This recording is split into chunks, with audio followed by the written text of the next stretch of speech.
Hello viewers, আসসালামু আলাইকুম। আশা করি সবাই ভালো আছেন। অনার্স ৩য় বর্ষের ফরম পূরণ বিজ্ঞপ্তি জাতীয় বিশ্ববিদ্যালয় তাদের নিজস্ব ওয়েবসাইটে প্রকাশ করেছে। আপনারা আমার স্ক্রিনে দেখতেছেন, আমি জাতীয় বিশ্ববিদ্যালয়ের মেইন ওয়েবসাইটে আছি।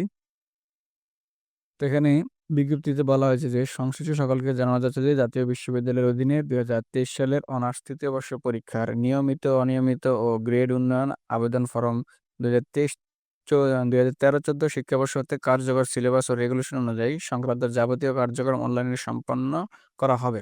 পরীক্ষার আবেদন ফরম পূরণ ও জমাদানের তারিখ, আনুষঙ্গিক নিয়ম ও শর্তাবলী নিম্নরূপে জানানো হয়েছে। তা আবেদন শুরু হবে ১৩ই জানুয়ারি ২০২৫ রাত থেকে ৩০শে জানুয়ারি ২০২৫ এবং ডাটা এন্ট্রি নিশ্চিতকরণের শেষ তারিখ হচ্ছে ৪ই ফেব্রুয়ারি ২০২৫ রাত ১১টা ৫৯ মিনিট পর্যন্ত। অর্থাৎ ১৩ জানুয়ারি থেকে আবেদন শুরু হয়ে ৩০ তারিখ পর্যন্ত চলবে। তো অবশ্যই আপনারা ৩০ তারিখের পূর্বে আবেদনটি সম্পন্ন করবেন। তো এখানে নিয়মিত ও অনিয়মিত সরকারি কলেজের সব বিষয়ের জন্য ফরম পূরণ ফি হচ্ছে ৳২৭০০ থেকে ৩,০০০ এর মধ্যে। যাদের ব্যবহারিক আছে তাদের একটু বেশি হবে এবং যাদের ব্যবহারিক নাই তাদের এরকমই হবে। এর মধ্যেই হবে ৳৩,০০০ মধ্যে। যারা ইমপ্রুভমেন্ট দিবেন তাদের প্রতি সাবজেক্ট ১ম সাবজেক্ট আপনি যদি ১ সাবজেক্ট ইমপ্রুভমেন্ট দেন তাহলে আপনার ১ সাবজেক্টের ফি হচ্ছে ৳১১০০। আপনি যদি ২ সাবজেক্ট দেন তাহলে ৳১৩৫০। এভাবে প্রতি পত্রের জন্য ৳২৫০ হারে বাড়বে। আর অনেকেই আছেন যারা ৩য় বর্ষের পরীক্ষা দিয়ে ফেল করেছেন এবং বোর্ড চ্যালেঞ্জ করেছেন। তো তাদের পুনর্মূল্যায়নের আবেদনের ফলাফল চলতি মাসেই প্রকাশ করা হবে ইনশাআল্লাহ।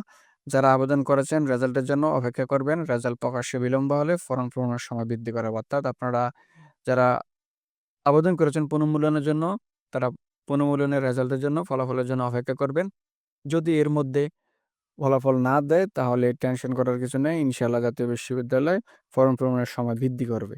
তো অবশ্যই আপনারা ফলাফলের জন্য অপেক্ষা করবেন। আর এই আবেদনটি করতে পারবেন ২০২০-২১ শিক্ষাবর্ষের নিয়মিত ছাত্রছাত্রীরা এবং ২০১৯-২০, ২০১৮-১৯, ২০১৭-১৮ এবং ২০১৬-১৭ শিক্ষাবর্ষের ইমপ্রুভমেন্ট পরীক্ষার্থীরা এই অনার্স ৩য় বর্ষ পরীক্ষায় আবেদন করতে পারবেন। তো আপনার যদি আরো কোনো বিস্তারিত কোনো কিছু জানার থাকে তো অবশ্যই আমার ভিডিও কমেন্ট বক্সে কমেন্ট করবেন এবং আমি এই বিজ্ঞপ্তিটি ভিডিওর কমেন্ট বক্সে দিয়ে দিব।